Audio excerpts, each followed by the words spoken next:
Labas rytas and good morning, ladies and gentlemen.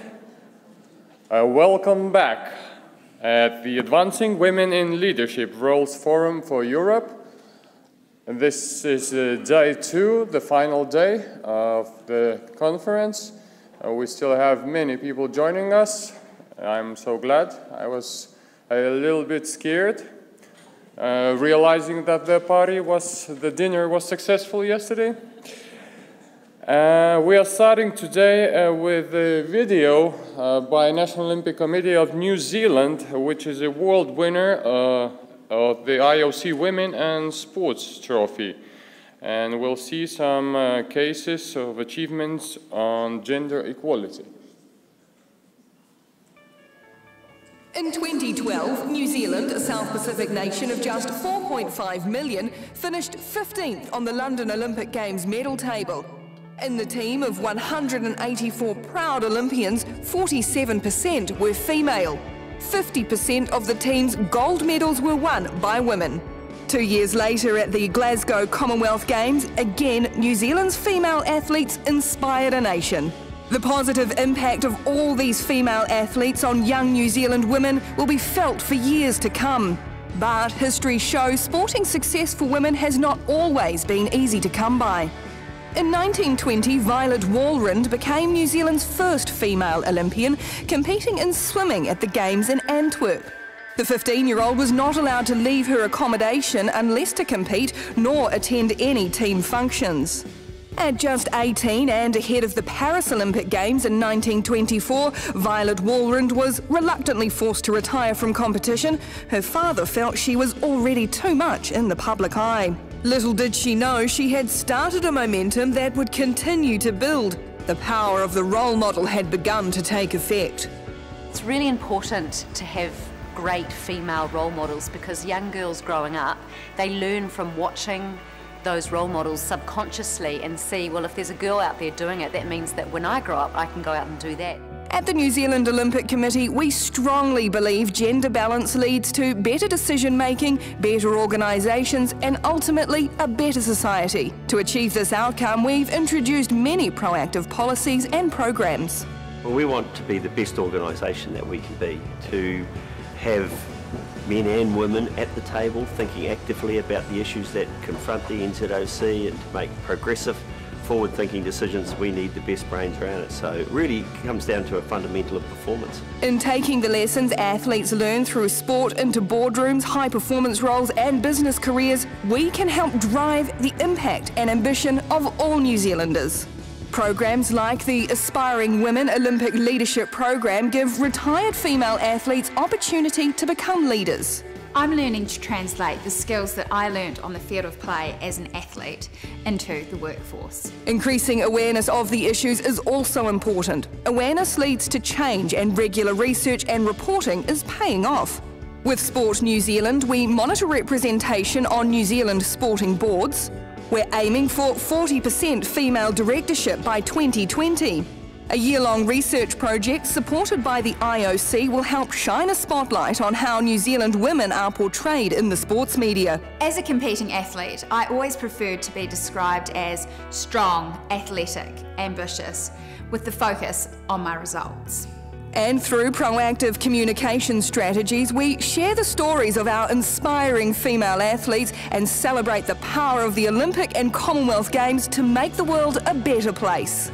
Our female athletes will continue to be strong, inspirational and successful. Our leadership and mentoring programs will continue to grow. Through sport, New Zealand women will have the opportunity to meet their potential on and off the field of play. These women will inspire a whole new generation of girls to be the best they can be.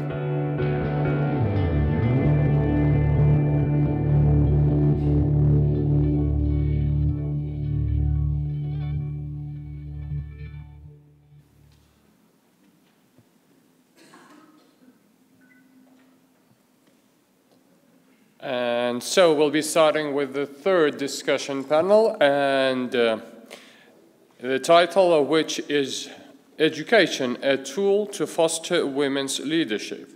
And now I'm very pleased to invite Ms. Agne Vanagiene, who is the Vice President of the European Non-Governmental Sports Organization. By the way, more than 10 years ago, she started her career at the Lithuanian Union of Sports Federations as a project manager. At that time, she was the youngest woman in a male-dominant sports industry, and she was later nominated for the position of Secretary General, which she holds today. Thank you, Mantas. Good morning, everybody. It's very nice to see you on the second day. And you just saw a video that perfectly reflects the important topic we are going to talk this morning, and it is called education, a tool to foster leadership. Education is a key to success in our personal and professional life. Education provides us various types of knowledge and skills.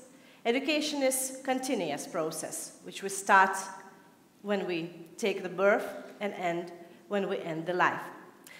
Today, this panel will highlight the importance of education in inspiring women in leadership. This panel will raise awareness for NOCs to implement the educational programs, such as training or workshops for men and women, mentoring programs for men, women, young people, and athletes.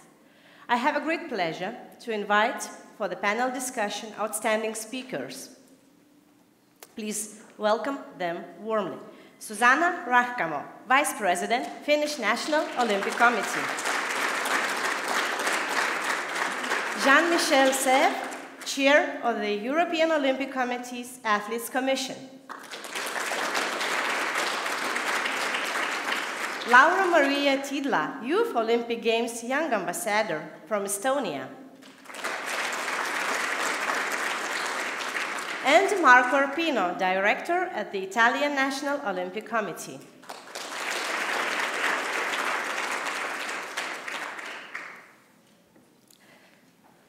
Susanna, I would like to start from you, getting back to your background at the figure skating. And my question is, when you were the president of the Finnish Figure Skating Association, you probably agree that figure skating is a sport associated to women rather than the men. Why do you think that it is? And do you think that the narrative can be changed? Well, yes and no. My sport, what I did ice dance, and actually there is a gender balance is 50-50. So I actually grew in skating with a very balanced surrounding. However, as being a president of the Finnish figure skating, so it was, yes, 95% was female and maybe 5% very well nurtured male skaters. So we really helped them strongly. Yes, I think it is, we are a strong hockey nation, and so most of the boys actually go to the hockey. And I think there is a big cultural gap between figure skating and ice hockey. And while I was the president, so I really worked on that gap to get the cultures closer together so that it would be easier for transition from skating in one way to skating for a different way to happen. But the gap was very huge. However, now a couple of NHL hockey players actually came to me and said that they had a problem with the skating, that could we help them. And we've been helping them now for 6 years, and actually now they came to the press saying that the figure skating is actually very important, and it has helped them a lot. So I think getting a role models somewhere outside saying that this is actually a cool thing to do, it's very important. So I'm positive that we'll change that balance in the future. Okay, so my additional question is, what is the composition of the figure skating federation board?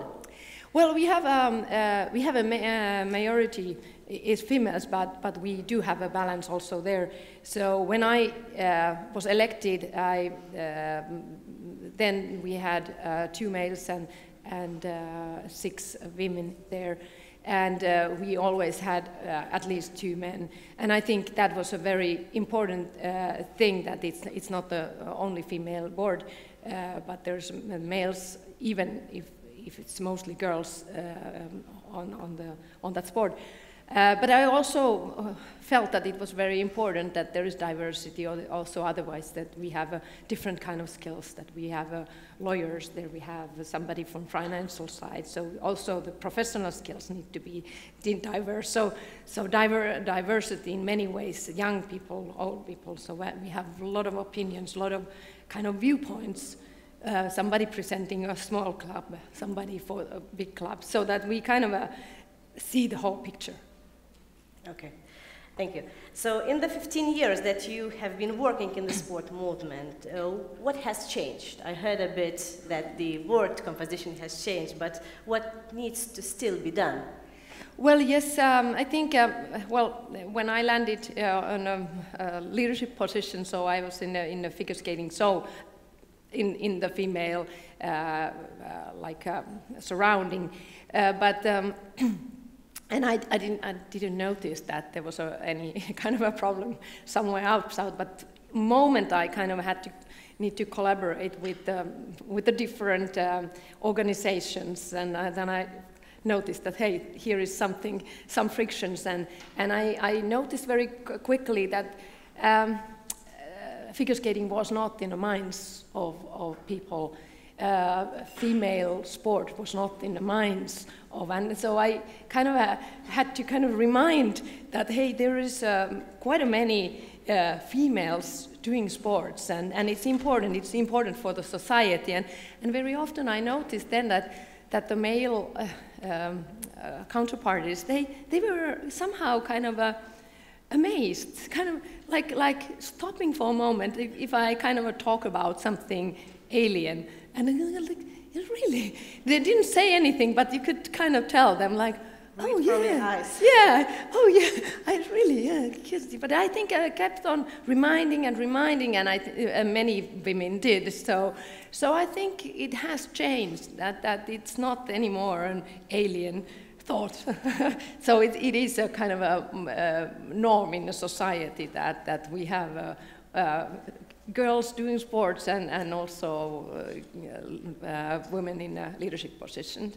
Okay, but do you have any plans, targets as a figure skating federation and Finnish, how to work forward, how to move forward? Yes, we have. We do have constantly projects, and we are involving. We are working together with other federations, and definitely we want to balance it out. That is our goal. And we are working in a different way than many other federations. Or we. I'm not anymore there, but anyways, my sport. Yeah, we have road to go. Thank you, Susanna. Now I would like to ask Jean-Michel. You were a professional athlete, and after your impressive and long career in the sport, what experience have you encountered in relation to gender equality? Well, good morning, everybody. First of all, I have to say that it's a strange question for me, because I'm the only players in Belgium who have the title in the 2 gender. Because my mother, she was Belgium champion when she was pregnant of me. Wow. So for me, it was always natural to look for the 2 spots. But going back to my sport, of course, in my long career, I see many changes and many good improvements. If I take the competition organization, for example, the World Cup, which was organized for the first time for the men in 1980. This is the 16 best players of the world. For the ladies, it was only organized for the first time in '96. Of course, the prize money was not the same at that time, but today in all international events, the prize money is equal. So this is a great achievement for the 2 gender, especially for the women. But still, in table tennis, we have a problem for the ladies, because on the professional side, they cannot earn the same money in the club, and mainly they are earning their money there. And when they are reaching the years of 18, when they have to make the transition to go really to professional sport or not, then there is a big issue. They have to work on dual career and to make the choice, or they go really to school or to choose for table tennis, so it's tough. And there is still an issue for our young girl, especially in Europe, because the domination of China is really, really huge. And there is still a big problem, yes. Okay, thank you. So table tennis has mixed events. What can you tell us about the mixed teams? And who leads the team mostly, the female athlete or the man athlete? And why do you think that it is? In this room, I will say there were a female leading. I would say it's 50-50. Yeah, yeah. Honestly, table tennis has one more event for Tokyo. This is the mixed doubles. So I think it's a good opportunity for table tennis to have one more discipline. In the 80s, 90s, everybody was playing mixed double as well. I was vice European champion also in mixed double. But then this competition was a little bit on the side. So now I think it's good because this discipline, as table tennis is a very technical sport, gives the opportunity to have this good combination and good mix. And it's not always the male who is maybe physically stronger or faster who is the best in the mix, because sometimes the woman calms down the man who wants to show his testosterone in the double, in the mixed double. But this discipline will grow up, and it will show that the athletes, they have to prepare well for Tokyo, and I think it will be a huge success for table tennis in Japan. So we have the bright future for table tennis. As the chair of the European Olympic Committee's Athlete Commission, you have decided to give back to sport what you gained from the field of being the volunteer and also empowering and educating other athletes. What was the inspiration of that transition? Well, I was always interested on that field and on the other side, and comparison is a little bit same as women leadership. I mean, for the athletes, we have always to try to fight to make our voice heard on the highest level.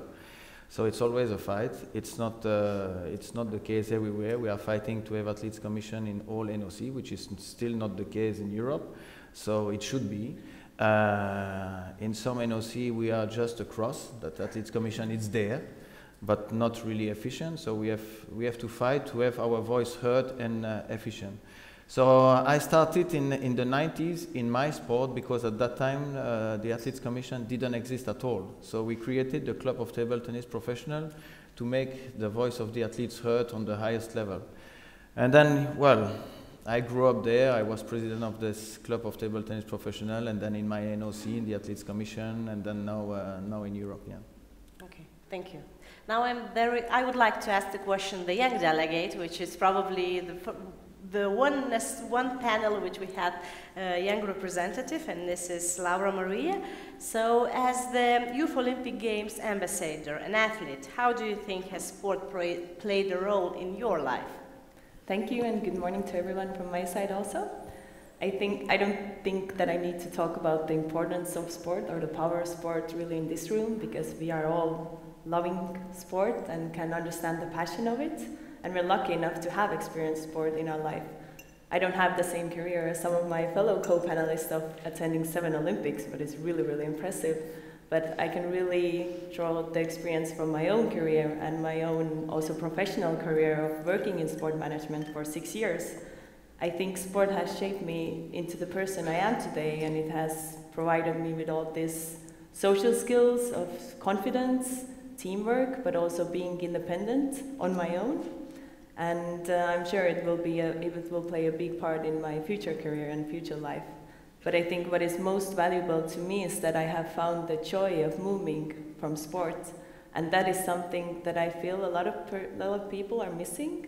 If they had bad experiences in PE, or they somehow didn't get that joy of playing, or they have just lost it while growing up, and now it's too busy to go to the gym or even be active in their everyday life. So this is something that I would like to share with other people, and to try to find that joy in movement again.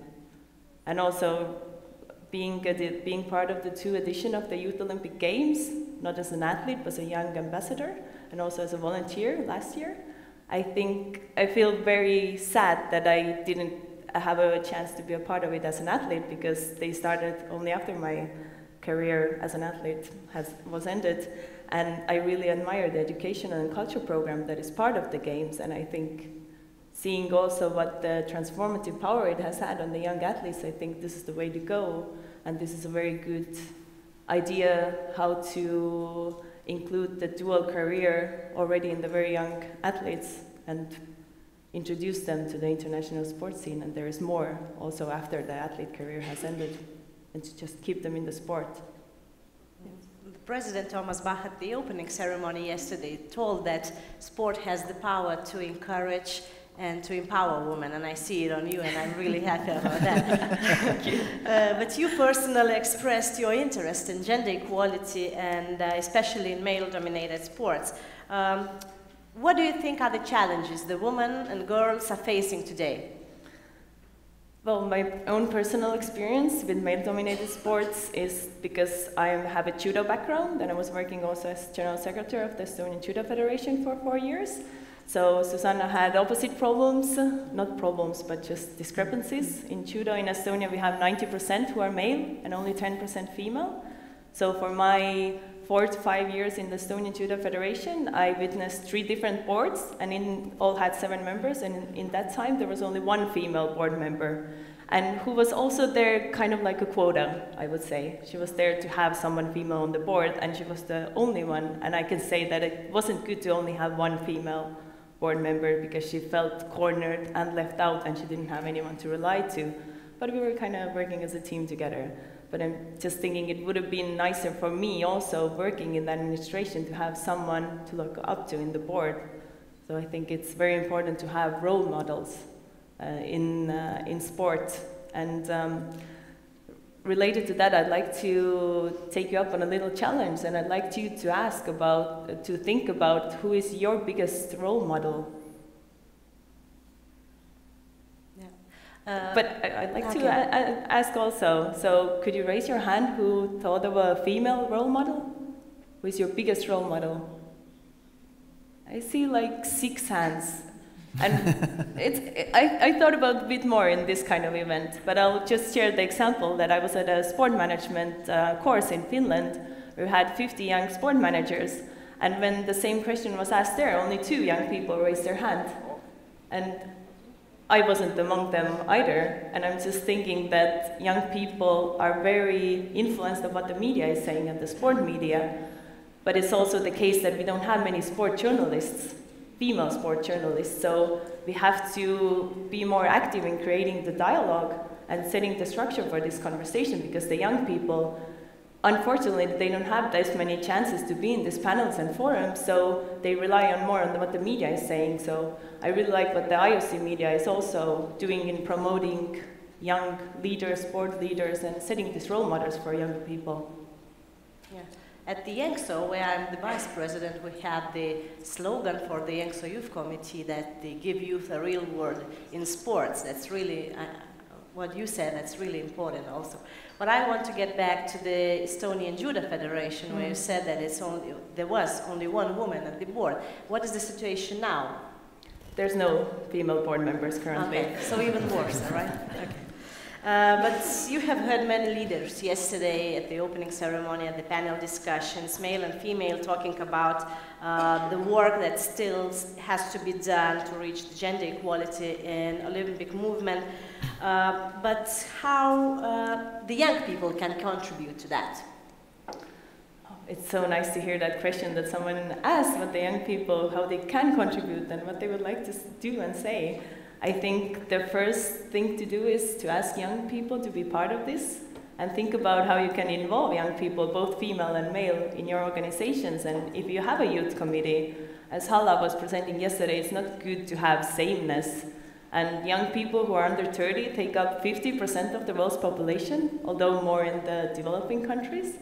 But this is such a big part of the population that we're just setting to the side a bit.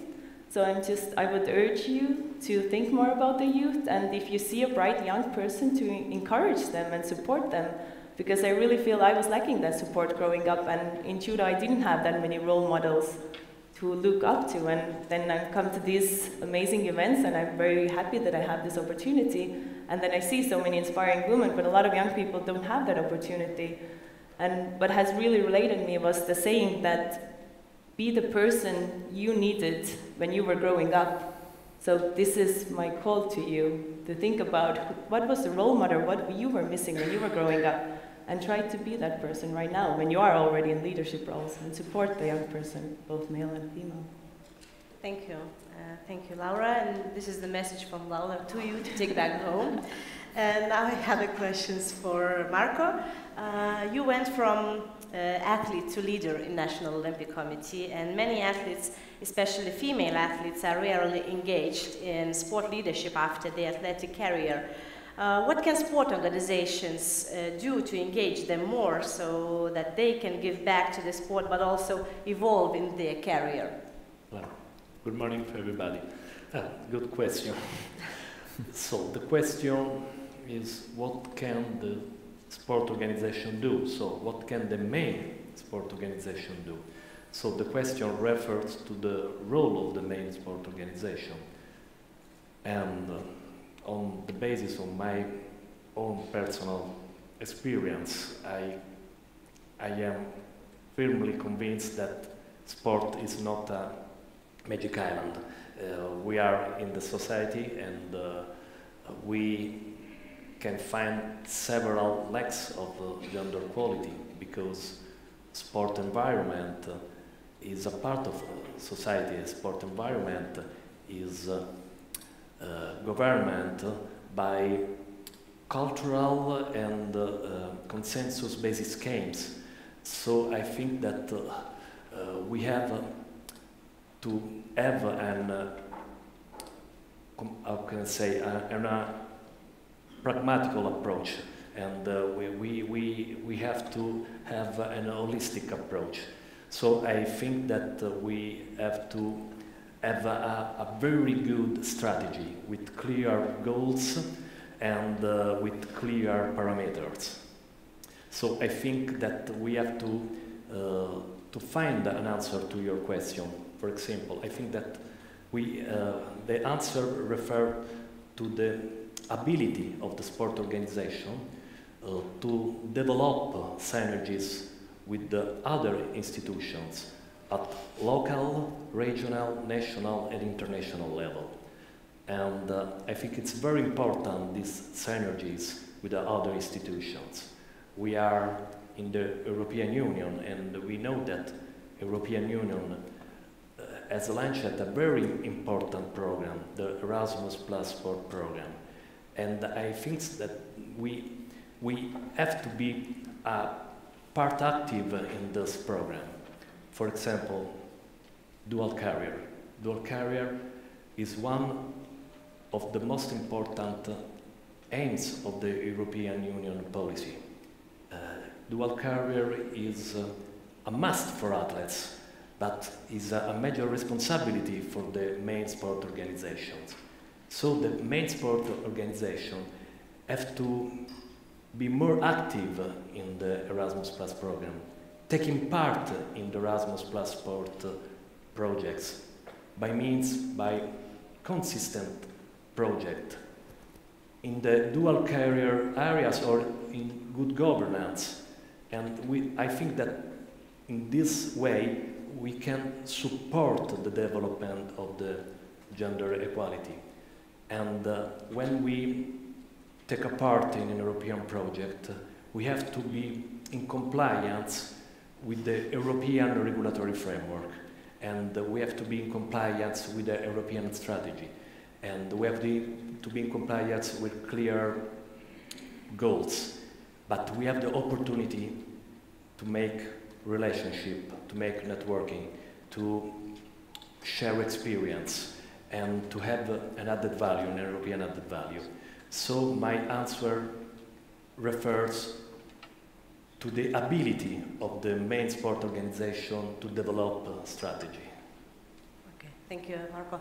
I want to provocate you a bit. I know that Italy is #1 in the ranking list of European projects which you are implementing within the Erasmus Plus program. So why you think other NOCs or other sport organizations are not using this program? I suggest that the NOC, all the NOC have to take a part in the Erasmus Plus project, because it's an opportunity to share experience and at the same time to collect data and to collect best practice and to compare skills, soft skills, or to compare ability. I think it's a great opportunity for us because we are European and we are in the European Union. Okay, thank you. And getting a little back to what Laura said, I want to ask you, how do you think sport can contribute to empower youth, and how can this contribute to the general fight for the gender equality? So, we know the sport has a unique role in the society and for the society. Sport can support the growing of our children, the growing of the youngster, and we have to recognize that the European debate on the definition of sport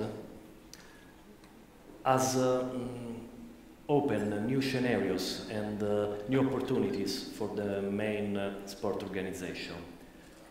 When we're talking about sport for all, we know that this term, we can read this term in the European Convention for Sport for All.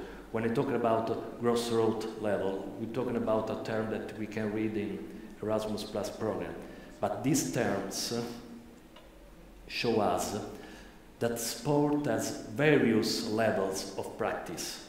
And so we have various targets, and at the lower level, grassroots levels, the grassroots sport projects have a target, have a general public, not the sport elite, not the high performance.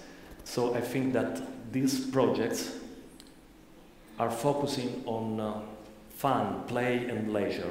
And so we have to encourage our children to participate in these games with respect of a mixed gender basis. And so they have the opportunity to make friends, to establish a relationship, to share enjoy, enthusiasm. And I think this is the added value of sport for the society in the society. Okay, and what about the youth involvement into the decision making? So I think that sport can give an added value for the soft skills, and it's a unique environment, and when you can perform your skill, when you can share during your games or your career a lot of experience. Yes. Okay, thank you. Now we would like to get back to more practical things. We started our panel from perfect example from New Zealand NOC about educational tools they are using to foster leadership.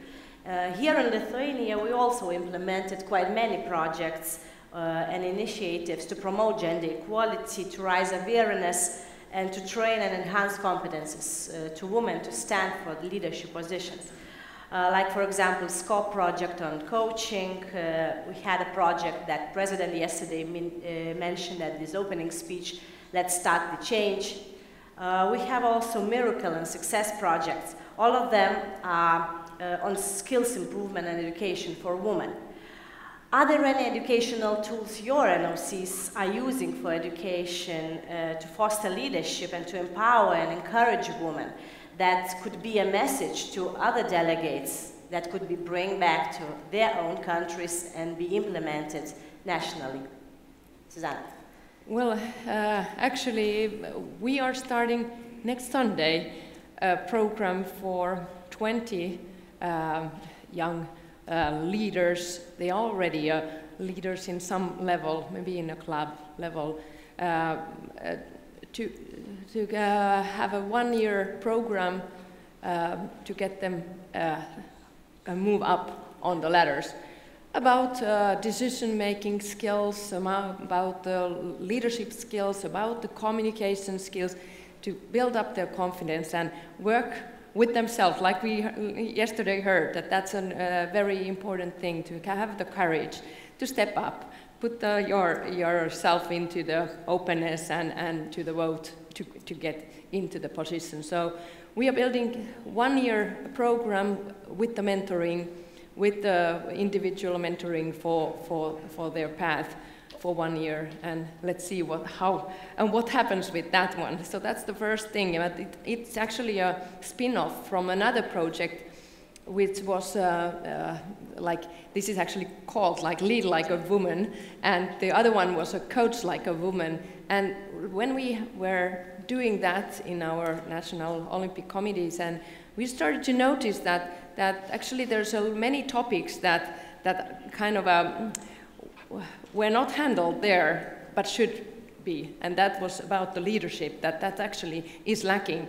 So that's a problem for women coaches as well, and that's why we now started the leadership program then. So we had first the coaches, the lead coach like a woman, and now lead like a woman program. Perfect. That even the title is perfect. Thank you, Jean-Michel. What about you? And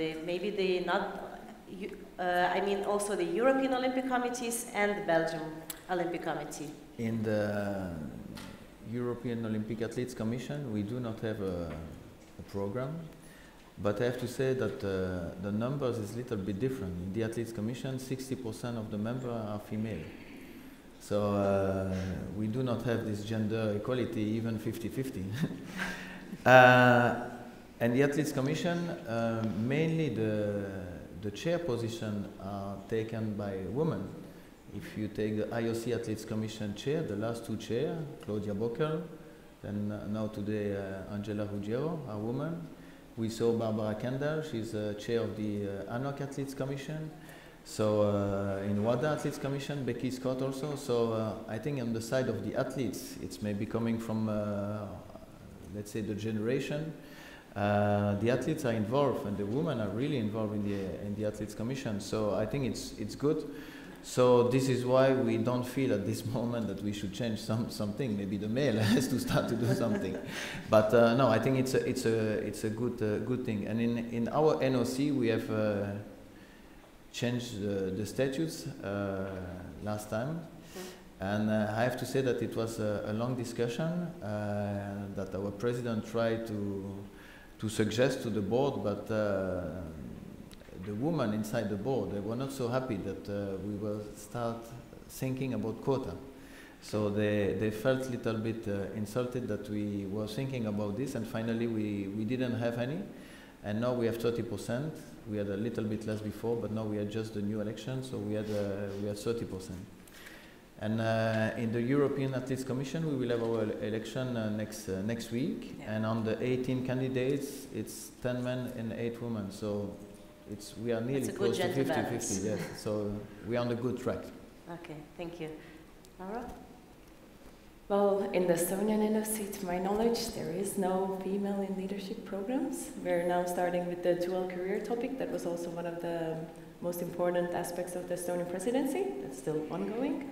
So I would be happy to see some more programs, but this is the point also on this kind of seminars, as we were talking with Marco over dinner, that Italy is very good at getting Erasmus Plus funding and Estonia is no good.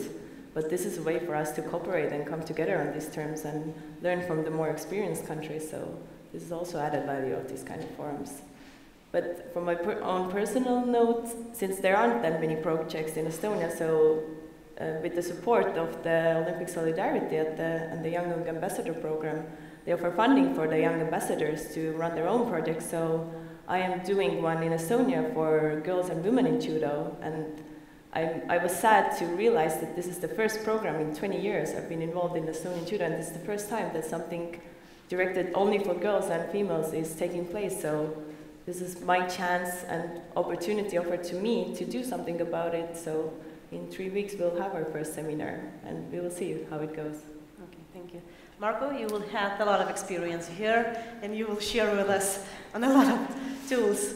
Oh, in Italy, we started to collect data of the best practice of the other member states. And then we try to manage this data to prepare the learning objects of the training course. And we think that we have to be in compliance with the EQF, the European Qualification Framework, because I think that role and responsibility are to be in compliance with the skill, knowledge and competencies for women and for men. We were partner in a very intense European project, Success, for the women ladies, and we participated with our delegation, and it was a very great opportunity to share the experience with the other member states, with the other NOC, and for us it was very important to find friends and to have a very good network, because we think that within the Erasmus Plus program we can have a lot of opportunity to compare the experience and to upgrade our activity. And Estonia is always welcome. That's all about networking. So coffee break, please take the Marco, Laura, Jean-Michel and Susanna, and to make some networking for the future projects. Now we would like to ask delegates, maybe you have any questions for our panelists. If you do so, please stand up and say your name, country you are coming from, and question for the panelists. Here's the question.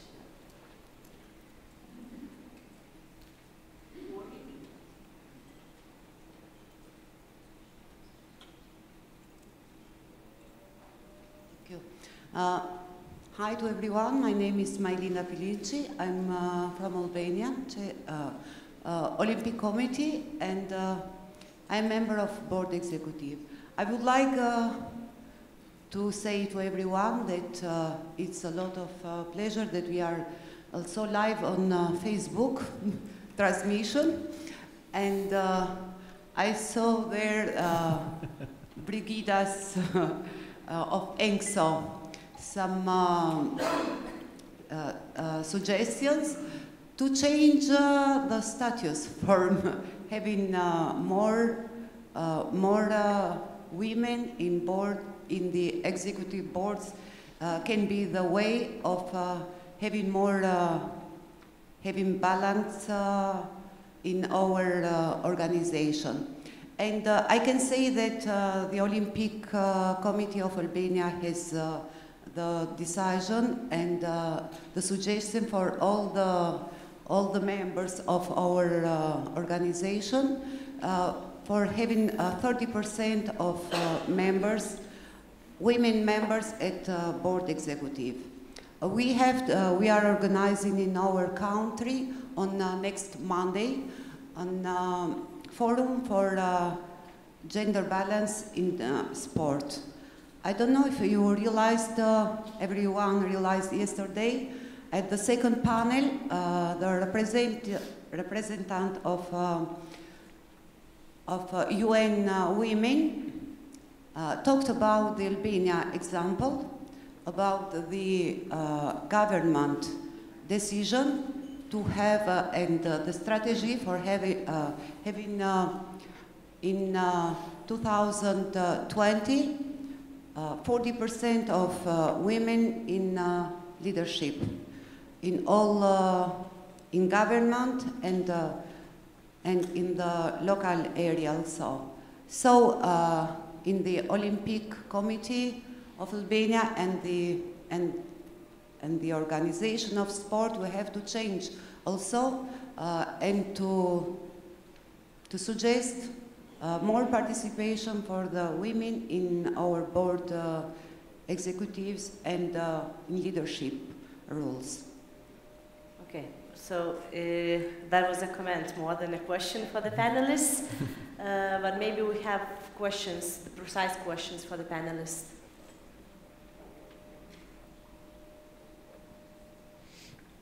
NOC Georgia, International Relations. So we all agree that education is one of the key tools to foster leadership. And I'm sure that all the NOCs are trying to go to that direction. And we all agree that while during the active career of the athletes, they don't have enough time for their education. So to just spend more time on the educational skills and to enrich their education. So it is one of the priorities of my NOC as well, to find very important sources and tools how to just enrich their education. And one of the latest good launches that the IOC has is the e-learning program. We all know and we are all aware of it. For me, myself, I love this program and I like this program. It is really very, very good too. And my question is, have you, NOC of Finland, NOC of Italy, whether you have used this e-learning tool, so that I'm also just trying to use this tool for our role models, for our just very skillful athletes, and your recommendation will be very useful for me. Thank you. Susanna? Well, yes, little by little we are getting there, but I would actually take another example, and it's about building the young leaders in the European Olympic committees. I'm leading the Cultural Legacy Commission, and we stole with the pride from IOC this young athlete ambassador program for the EOC, and without having kind of a zero budget, we started actually with e-learning. So we structured a leadership program for the young athlete ambassadors with the webinars online, and it is a hugely powerful because it is cheap. And it is, you reach out, you can discuss with the whole Europe in a one session, and also can get the great networks. So I think it is a great tool, and we should use it much, much more. Thank you. Marco?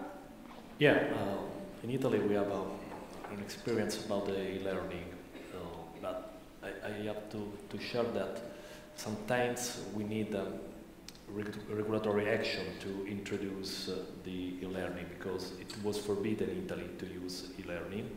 And then our Italian NOC, with a very specific agreements with our Ministry of Education, introduced the e-learning. And at the same time, we have to know that we have to change the learning object, because when you are at the presence, you have a style of learning objects, but when you are at a distance, you have to introduce the mentor, the tutor, and so more time to spend to support the athletes. That's important.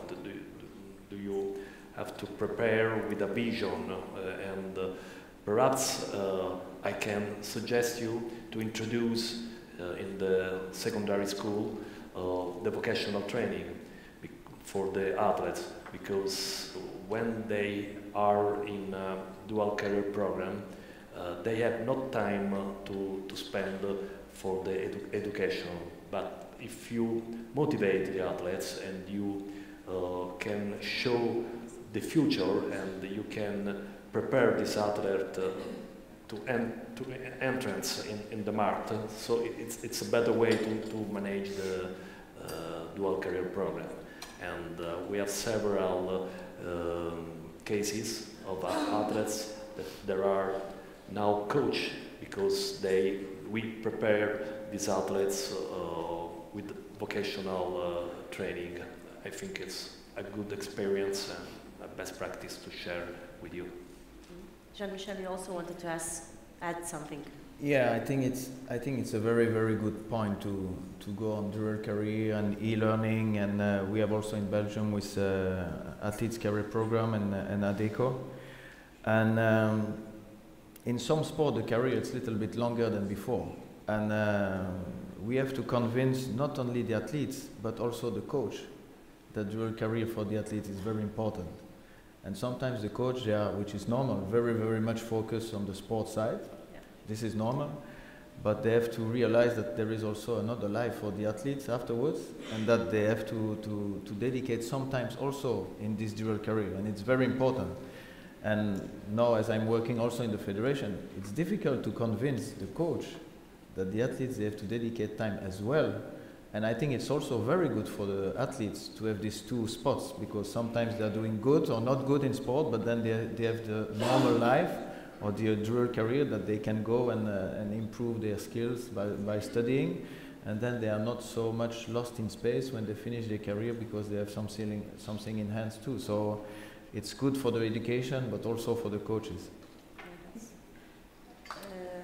Laura, you as a youth, we know that youth is especially socially active at the social media and using the internet a lot. So what about e-learning for the youth?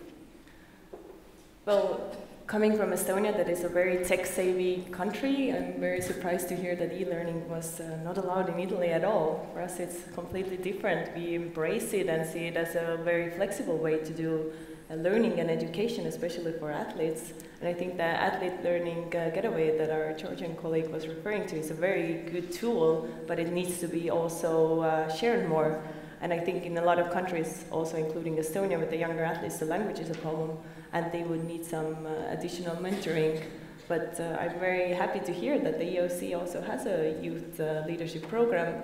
I'm just sad that I didn't know about it. So I think it's up to you also, everyone in this room, to share these good opportunities with the young people you have and talk about the EOC youth leadership program that we're having. So youth, that the point is to give a voice to the young person and young people and represent them. So it's also sharing these good examples. Marco?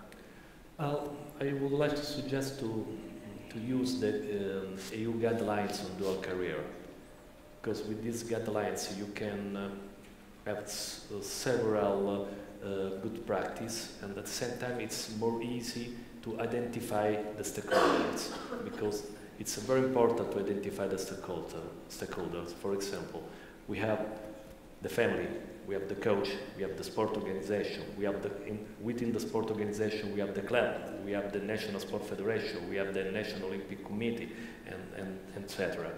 So it's important to identify the stakeholder and to implement altogether course with a tailor-made approach, because it's important the individuality, the person. So an athlete is made of flesh and blood, he has a soul, so it's very important to consider these elements. Okay, thank you. So let's get back to the questions. Do we have any? Good morning, Vita Balsita from the National Olympic Committee of Lithuania.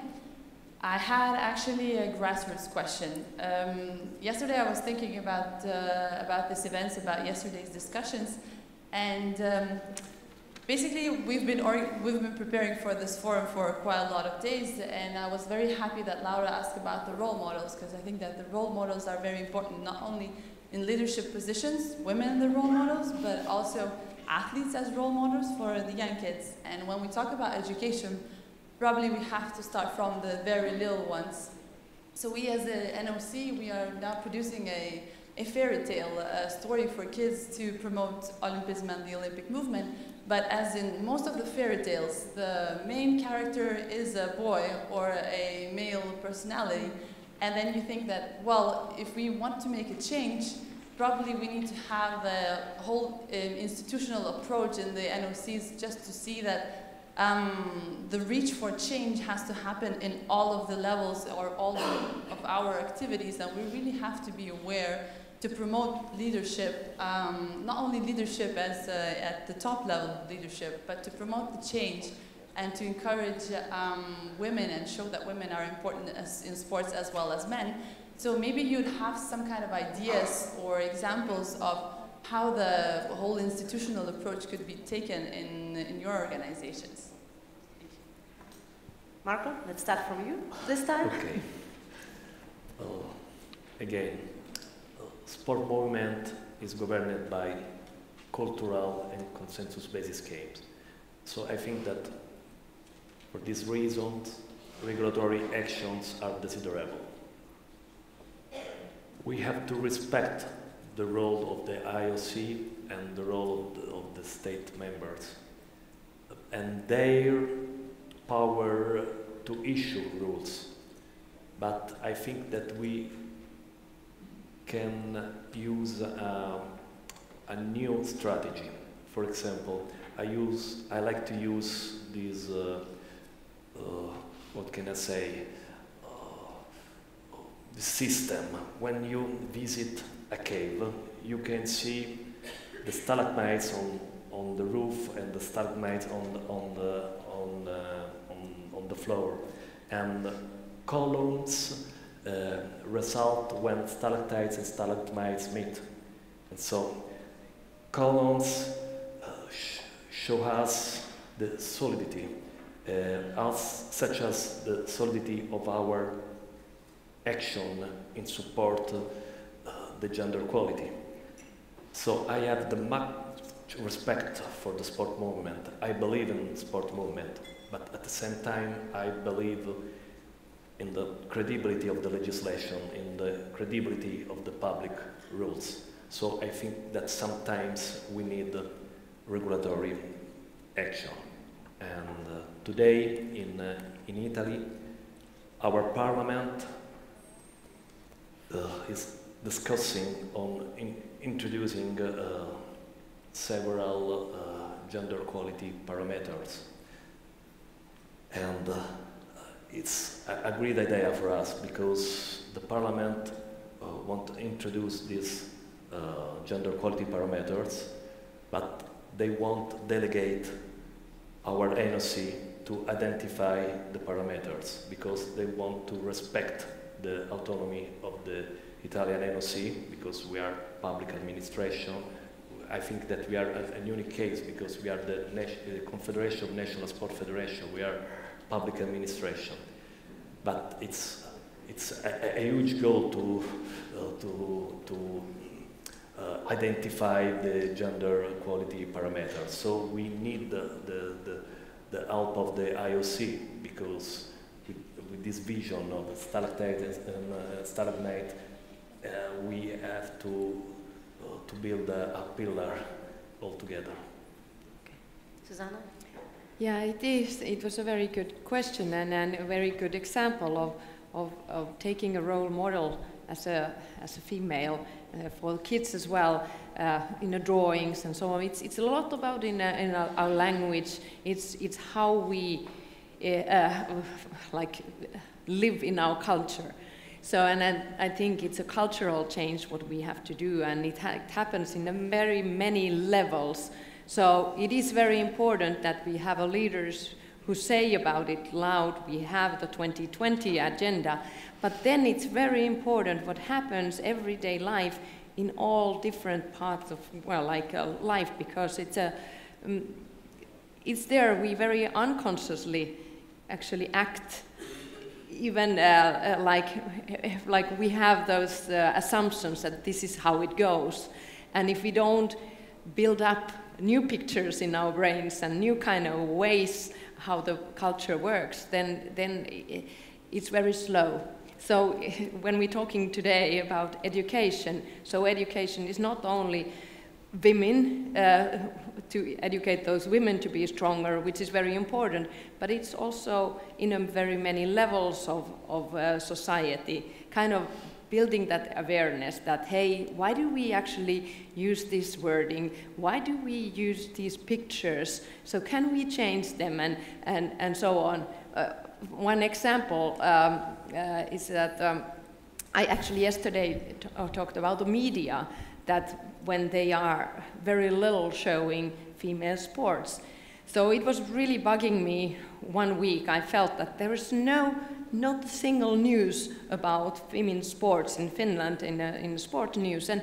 And luckily Finnish network, they have an archive, so you can go back to that. So I took the stopwatch and went all those sport news, and kind of how much actually was there, because my kind of a feeling was that there was nothing. And it was 8% of the time the sport news told about the female sports, and that included that one of our skiers got pregnant and so on. So actually I talked then with our TV, the national TV, and said that, well, actually I calculated last week's, and it was a result. And again, I saw that the eyes kind of opened, didn't say anything. We ended up our discussion.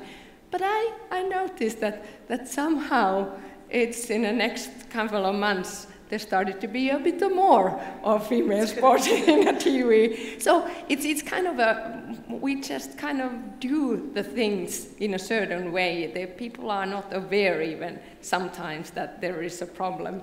And I think we need to educate people in many ways in our societies. Laura?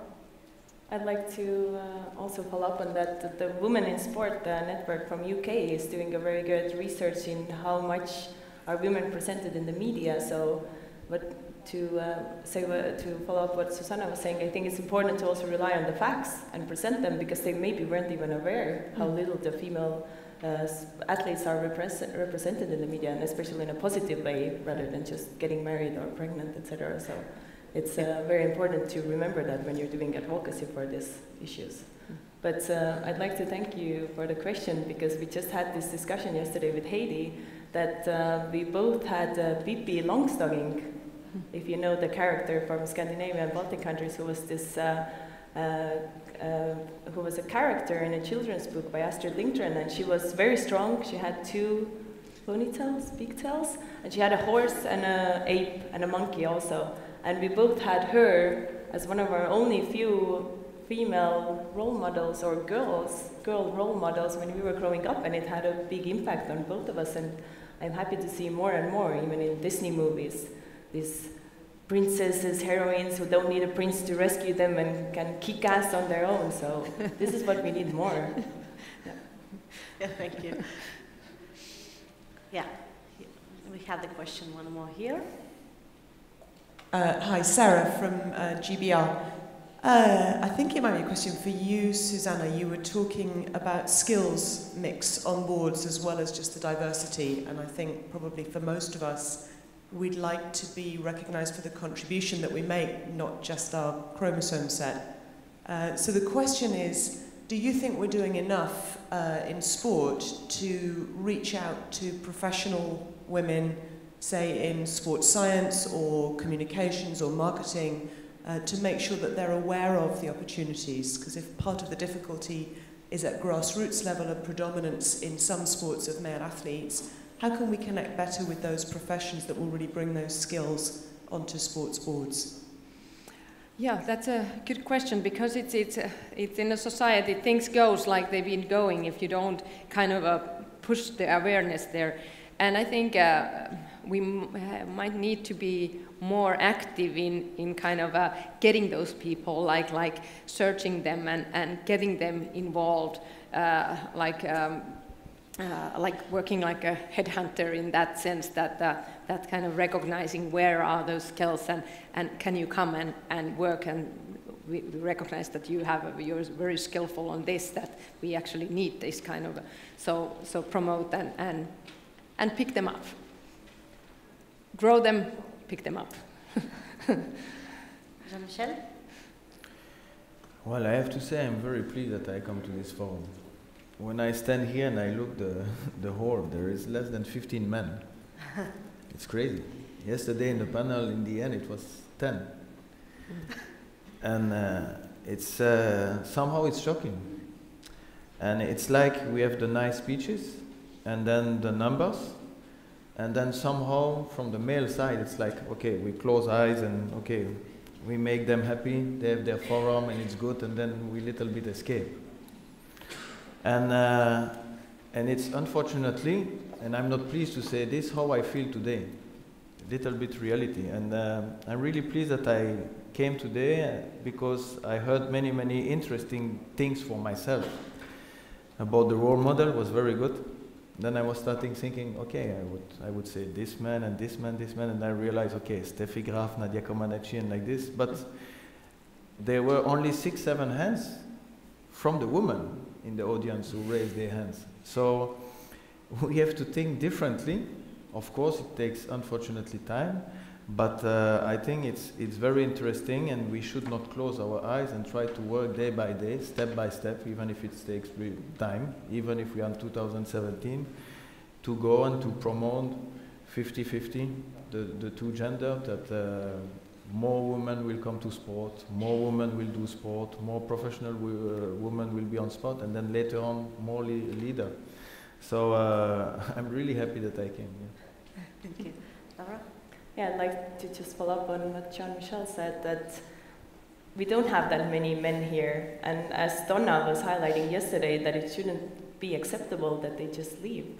That we're the women in this room, and we set the rules also, so we need to let them know that we would really appreciate their presence here. So we have some power, and we can have a say in this, but we just need to be also more united in what we preach, and we have some power to set the rules, and we need to follow through on them also.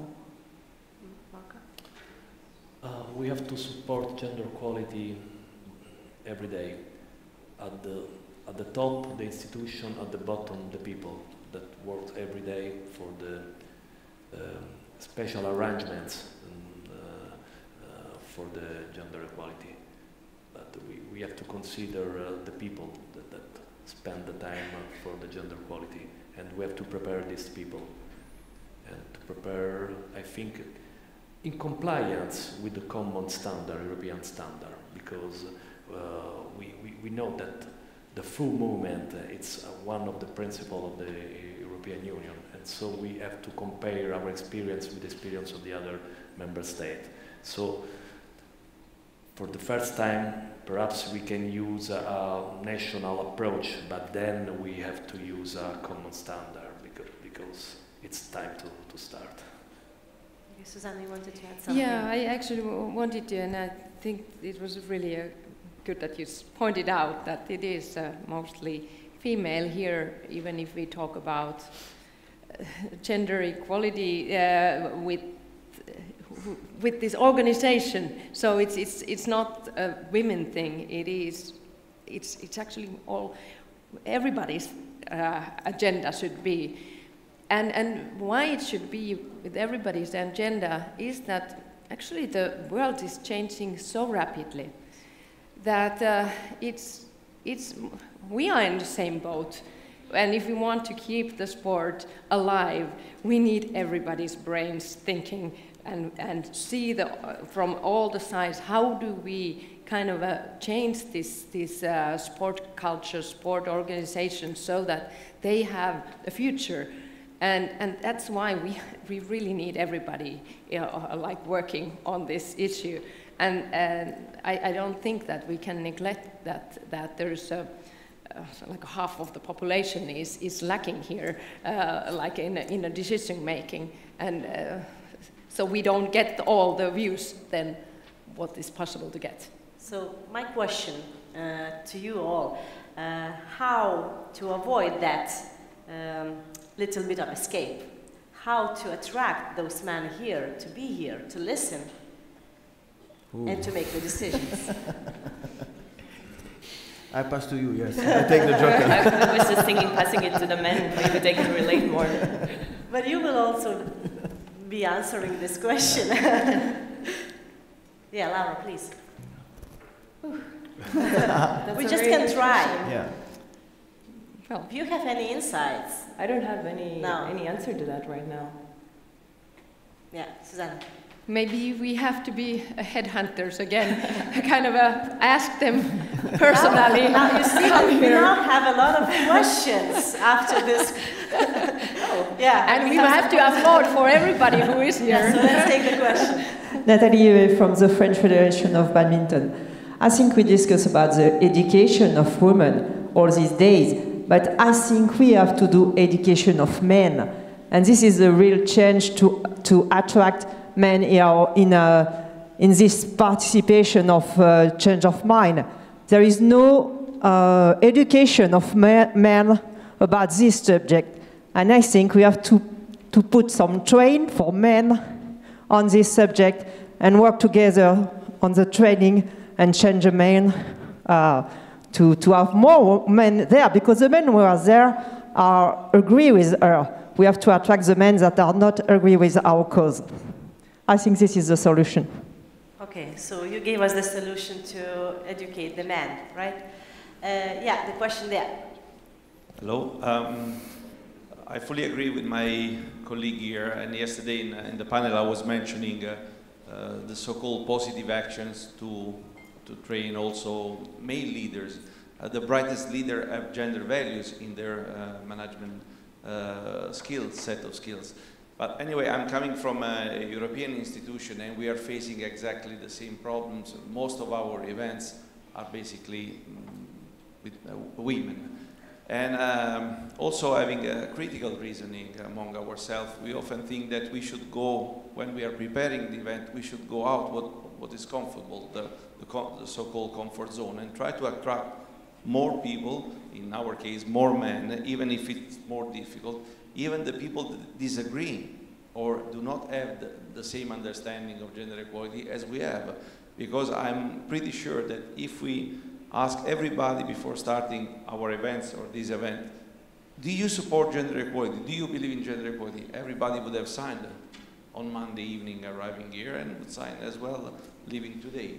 So I think the challenge is also to attract people with less even interest on the topic, maybe that have different position, I don't know, dealing with budget, finance or whatever, just to have a different platform. Because as also Jean-Michel said, we all live here, even if we do believe in something, we all live here having learned something new. And so we have to give this opportunity for us to learn from people that do not have the same interest, but also to let other people learn from the values that we all share. So I can conclude that we not only need to tackle the right woman to take the leadership position, but also to tackle the right man to support that. Yeah, thank you very much. Do we have any more questions? Yeah. Thank you. Maybe it's not fair to ask the men who are here. Maybe it's better to send an email to the men who have left.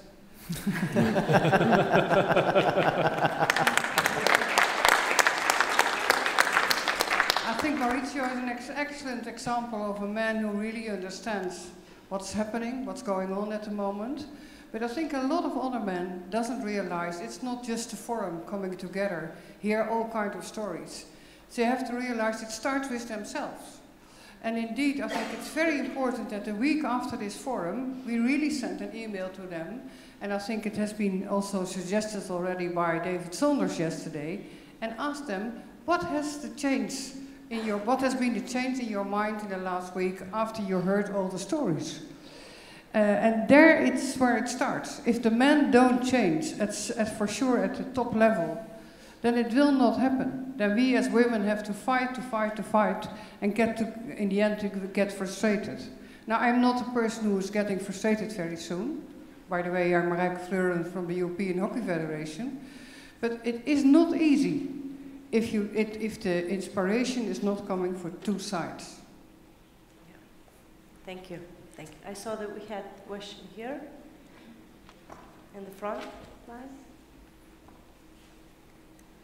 Yes, thank you. Rinda from the NOC of the Netherlands. I have a different question maybe, and that's about the commercial partners that we have.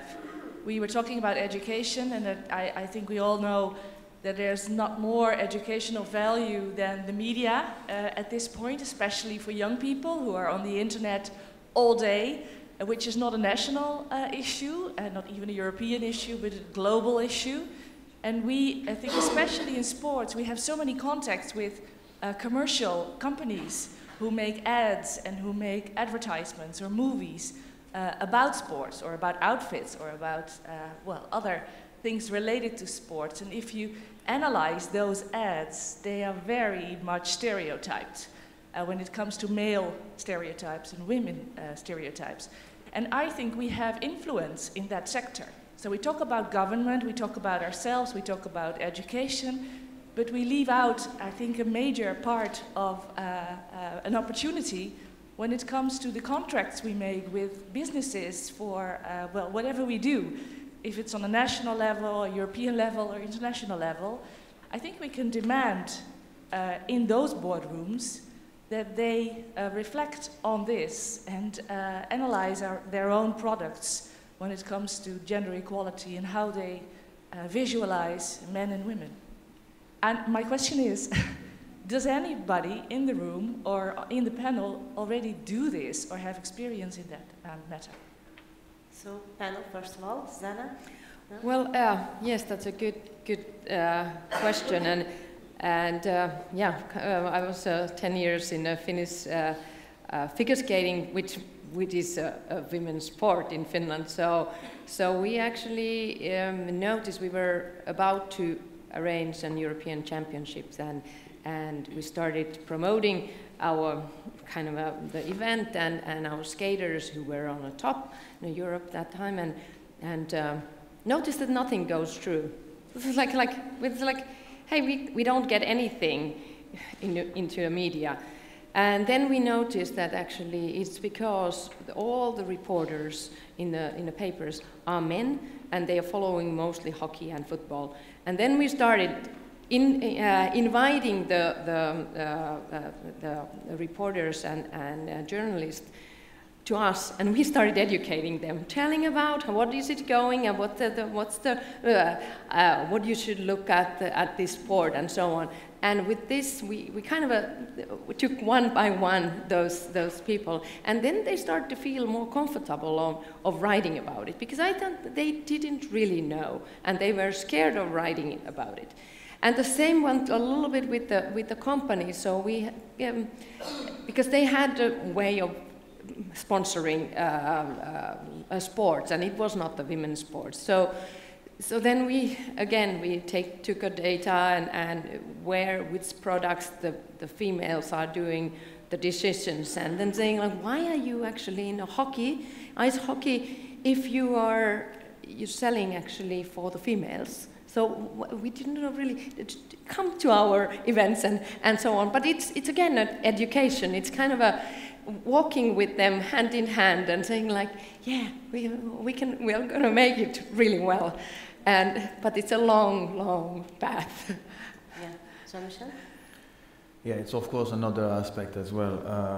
We have in the IOC the Athletes Ambassador program, where we try, of course, to promote both gender. And in the moment, we have very good results for the women. And in the Olympic Games, it's 50-50 with the medal. So, but this is true. It's like, let's say, the less famous sport, not only soccer, that it's always on the top spot, but for the other sport, you have to have a very good national high results to be on the spot, and this is same for the women team. As in the Netherlands with the hockey team, Belgium team, we were in the final against you. Unfortunately, we lost, but it was great results. So now we had some TV coverage for the hockey, for the women soccer as well for the first time.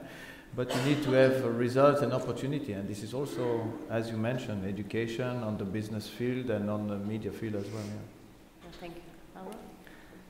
Yeah, I fully agree with this, and I think if you're not aware, then Dove has had a campaign where they promote real women in real images. So where you have the stock image database, the point is to upvote the pictures and use the pictures that showcase real women, not just some beautified ideals. So I think that is a very good example.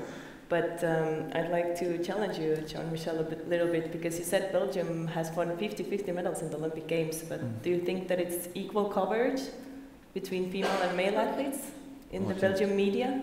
Even though the medals are equal between male and men and women, but what about the coverage in the media? In the general coverage, it's not equal. And I think it's way off balance, at least according to the statistics. So there's still a lot of work to do behind the numbers. I don't have a personal experience in this field, but I think it's a good opportunity to implement a new approach. Perhaps we have to looking for a sort of etiquette for the social marketing, perhaps, but I don't have a personal experience. Yeah. Okay. Thank you. We still have time for one question, so. It's not going to be a question, it's going to be about the media. In the French NOC, they do a campaign named The Fourth Season of Sport. And so it's a campaign for the media and also with the Ministry of Sport, the Secretariat of Women Rights, and of course the NOC, the French NOC. And they, in 2012, there is only 7% of sport on the TV in France, women's sport on the TV. And in 2016, there is 14% of, it's double. And now this year, there is more than 20% of women's sport on the TV. It's really a huge gap in only 5 years, and all the thing is going together because there is more press on the women's sport, there is more advertising on the women's sport, there is more, everything is going together with this campaign. It was a lot of work, but they really work a lot about this for the women. Yeah, thank you. So, do we have any questions? Yeah, the last one, please.